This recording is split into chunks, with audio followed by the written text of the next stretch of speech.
My fiancé said, "My parents don't approve of you. They think I can do better." I replied, "Then you should." That night, I transferred the lease to her name, canceled her credit card, and moved out while she slept. 1 week later, her whole family was at my doorstep begging me to take her back. The funny thing about having your heart ripped out is how calm you can be when it happens. No screaming, no crying, just this weird, icy clarity that takes over. I'd been with Natalie for 3 years, met her right after college at a friend's housewarming party. She was smart, beautiful, ambitious, everything I wanted. We moved in together after a year, got engaged after 2, and were planning the wedding when everything fell apart. Looking back, I should have seen the warning signs. Natalie's parents, Richard and Caroline, were never exactly warm to me. They were the country club type. Old money, private schools, vacation homes in the Hamptons. I came from a middle-class family in Ohio, put myself through state college with loans and part-time jobs, and was still building my career as an architect at a decent but not prestigious firm. When I'd meet them for dinner, they'd ask pointed questions about my career trajectory and whether my firm worked on any notable projects. Caroline would reminisce about Natalie's ex, who was now at some hedge fund in New York. Richard would talk about friends' sons who were doctors or executives. I always brushed it off. Plenty of people have difficult in-laws, right? And Natalie would always squeeze my hand under the table, roll her eyes when her parents weren't looking. I thought we were on the same team. The day everything changed was nothing special. A Thursday in April. I came home from work tired after a long client meeting. Natalie was sitting at our kitchen island staring at her laptop.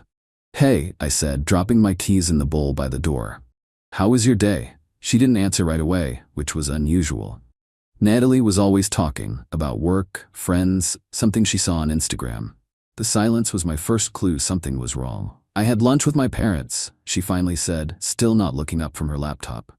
"How are Richard and Caroline?" I asked, trying to keep my tone light as I opened the fridge to grab a beer. "They're concerned about us." I paused, bottle halfway to my lips. "Concerned how?" "About the wedding." "About," she hesitated, finally looking up at me, "about whether you're the right choice for me." I set the beer down untouched. "And what do you think?" "I think they want what's best for me." "That's not what I asked." She sighed, closing her laptop.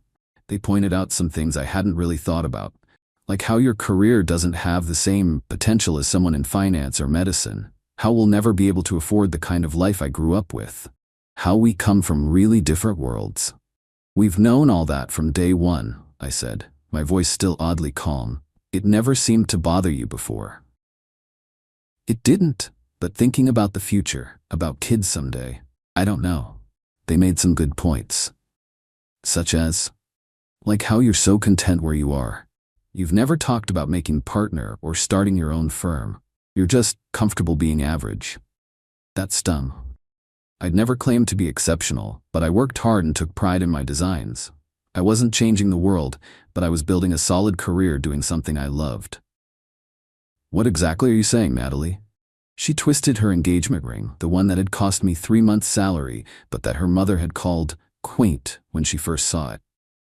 "My parents don't approve of you," she said finally. "They think I can do better." The room seemed to tilt slightly, like a ship adjusting to a wave. 3 years together, a year of engagement, countless I love yous and future plans, and it came down to her parents' approval.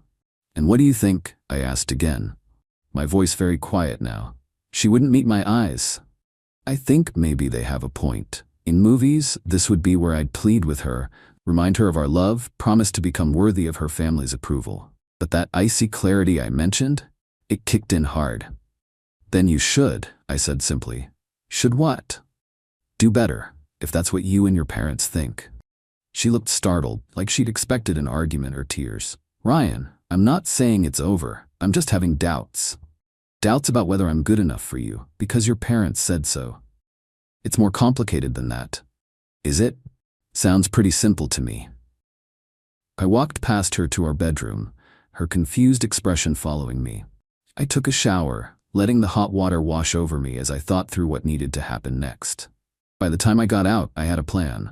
Natalie was in bed when I came out of the bathroom, scrolling through her phone like it was any normal night.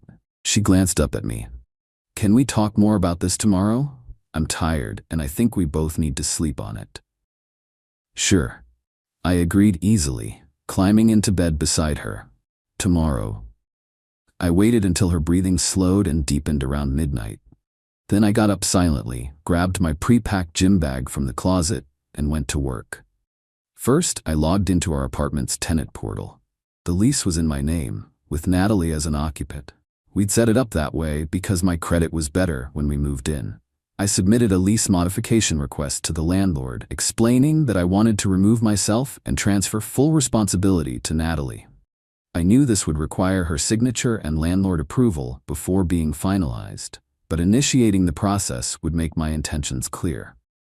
Our landlord, Mr. Peterson, was reasonable and had always liked me. I was confident he'd work with Natalie on the transition if she chose to stay. Next, I logged into my bank account. Natalie had a credit card on my account as an authorized user. We kept our finances mostly separate, but this card was for household expenses. I removed her as an authorized user and requested a new card for myself. I also made a list of all the utilities and services in my name. Electricity, internet, streaming accounts that I'd need to either transfer or cancel after giving her proper notice. I wrote a brief note explaining that I was leaving, that I'd initiated the lease transfer process, and that I'd send for the rest of my things later. I included that she had a month to figure out if she wanted to take over the apartment or find a new place, and that I'd handle the utilities in the meantime to give her time to transfer them to her name. I left the note on the kitchen counter along with my key. Then I walked out the door. I'd called my buddy Mark earlier that evening while Natalie was in the shower, asking if I could crash at his place for a few days. He'd agreed without questions, the sign of a true friend. When I arrived at Mark's apartment at 1 a.m., he opened the door in his boxers, looking sleepy but concerned. "You okay, man?" "Not really," I said honestly, "but I will be." Over beers on his couch, I explained the situation. Mark, to his credit, didn't try to convince me to go back or work things out. "Her loss," he said simply, clinking his bottle against mine. "You can stay as long as you need." The next morning, my phone exploded with notifications. Calls, texts, and voicemails from Natalie, all increasingly frantic. "Where are you? Call me back right now. I can't believe you just left like that. The landlord called about a lease transfer. I can't afford this place alone on my salary. You canceled the credit card. How am I supposed to pay for groceries?" That last text was particularly rich. Despite her family's wealth, Natalie insisted on being financially independent, which in reality meant living within the modest salary from her entry-level publishing job, while her parents covered her student loans, car payments, and funded a generous emergency account she rarely touched. It was a point of pride for her, but one that now left her unprepared for actual independence. I didn't respond to any of her messages. Instead, I called my boss and explained I needed a few personal days. Then I spent the next week apartment hunting, eventually securing a small but decent one-bedroom across town that I could move into the following week. The rent was higher than my share at the old place, but I could manage with my recent project bonuses. Over the next few days, I methodically rebuilt my life. I stayed at Mark's apartment, sleeping on his couch and slowly gathering essentials for my new place. I updated my address everywhere, since I still legally had access to our old apartment until the lease situation was resolved. I arranged for a moving company to collect my furniture and larger belongings on a day I knew Natalie would be at work. Mark agreed to meet them there with the spare key I still had, supervising to ensure they only took my pre-agreed items. I also ordered the basics I would need immediately for the new apartment: bedding, kitchenware, toiletries, and had them delivered to Mark's place. By the time my new apartment was ready the following week, I had a plan for a smooth transition. Natalie's messages continued, evolving from angry to pleading. "Please talk to me. We can work this out." I didn't mean what I said. I was just stressed about wedding planning. My parents were wrong. I know that now. I finally responded on day 5 with a single text. "I'll be collecting the rest of my things next week. The utilities are paid through the end of the month, giving you time to put them in your name if you're staying. Please let me know a time when you won't be home so I can finish moving out." Her reply was immediate. Please don't do this. I love you. Too little, too late. On day 6, I got a surprising call from Richard, Natalie's father. I almost didn't answer, but curiosity got the better of me. Ryan, he said, his usual haughty tone replaced by something almost humble. We need to talk. I don't think we have anything to discuss, Richard. Please. Natalie she's not doing well. That's unfortunate, but not my problem anymore.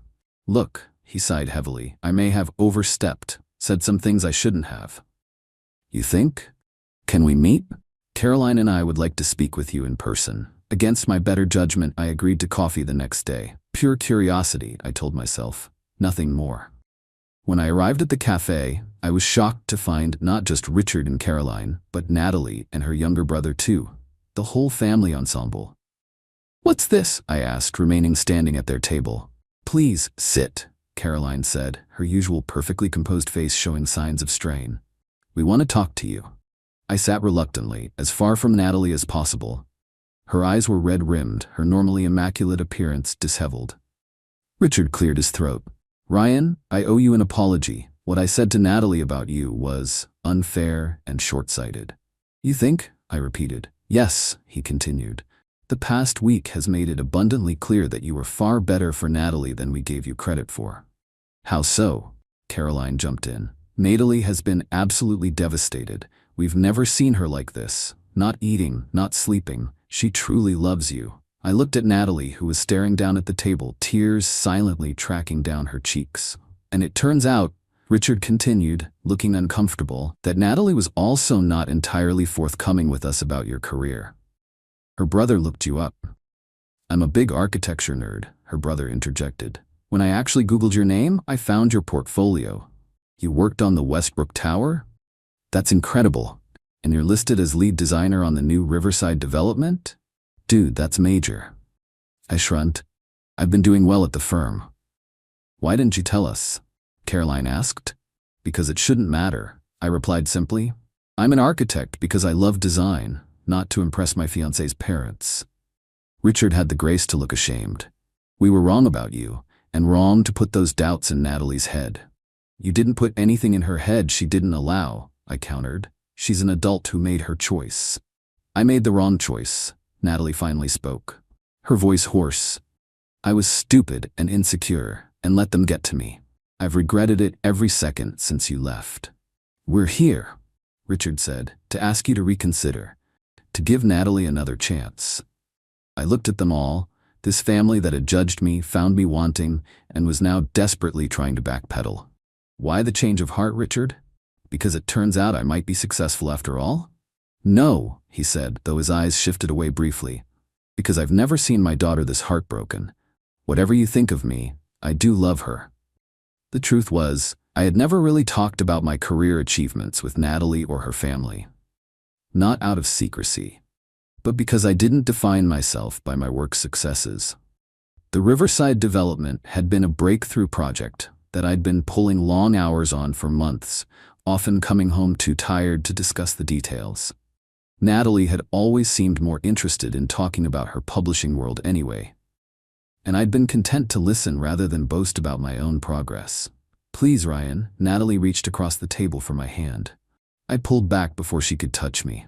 I was wrong, so wrong. I love you, not what you do or what you earn. But you didn't defend me, I said quietly. When they said I wasn't good enough, you agreed. I was confused, stressed about the wedding, having cold feet. It wasn't about you, it was about me being scared. And now you're scared of paying rent on your own?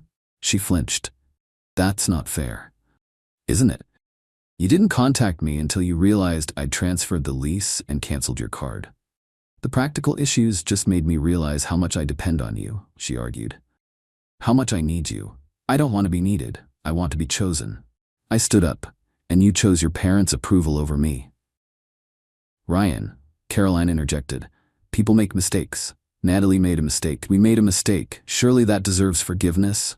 I looked at them all, this family unit closing ranks to fix the problem they'd created, and I felt nothing. That icy clarity was still there, protecting me. I wish you all the best, I said, turning to leave. Wait, Natalie stood up, drawing glances from other cafe patrons. I'll do anything. I'll move into your new place. I'll pay my own way. I'll cut off my parents if that's what it takes. Her parents looked alarmed at this suggestion, which told me everything I needed to know about how genuine their change of heart was. It's not about any of that, I told her. It's about the fact that you showed me who you really are. Someone who values status and other people's opinions over loyalty and love. I believe you now. I walked out, ignoring her calls behind me. That was 6 months ago. I haven't spoken to Natalie since, though she still texts occasionally. Her parents sent me an expensive bottle of scotch with a note of apology, which I donated to Mark's birthday party. The Riverside development I designed opened last month to positive reviews. My firm made me a junior partner as a result, with a healthy raise. I bought a condo in the building, small, but mine. Sometimes I wonder if I was too harsh, too unforgiving. But then I remember how easily she wavered, how quickly she accepted her parents' assessment of my worth. Some betrayals cut too deep to heal. The right person won't need to be convinced that you're enough. They'll know it, and they'll defend that knowledge against anyone, even their own family. I'm still looking for that person, but at least now I know what I'm looking for. And what I'm not willing to accept.